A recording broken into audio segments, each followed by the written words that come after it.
मार्गशीर्ष महिना पाळण्याचे इतके प्रकार असतात, हे मला खरंच माहीत नव्हतं. माझा ना उठता-बसता उपवास असतो. उठता-बसता म्हणजे पहिला गुरुवार आणि शेवटचा गुरुवार. हां, हां, मला माहीत आहे फक्त 4च गुरुवार असतात. पण त्यात पण माझा फक्त पहिला गुरुवार आणि शेवटचा गुरुवारच उपवास असतो. मी इतका चोख पाळते ना मार्गशीर्ष महिना. हां, फक्त मी उपवास नाही करत कारण आता ते जमत नाही हो, दगदग असते ना, office and all, you know. आम्ही बाबा मार्गशीर्ष महिन्यामध्ये नॉन-व्हेज खातो. पण गुरुवारी अजिबात नॉन-व्हेजकडे बघत सुद्धा नाही. हां, नाही असं चालतं, असं काही नाहीये. आमच्या पिंट्याच्या बाबांना लागतं ना नॉन-व्हेज, त्यांना सवय आहे.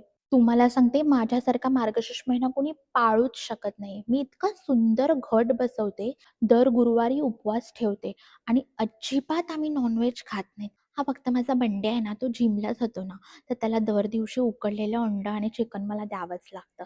पण बाकी अहं, हं. बडे लोक, बडे लोक. बाय द वे तुम्ही कसा मार्गशीर्ष पाळता? हे तुम्ही मला नाही, स्वतःलाच सांगा. ओके? ओके.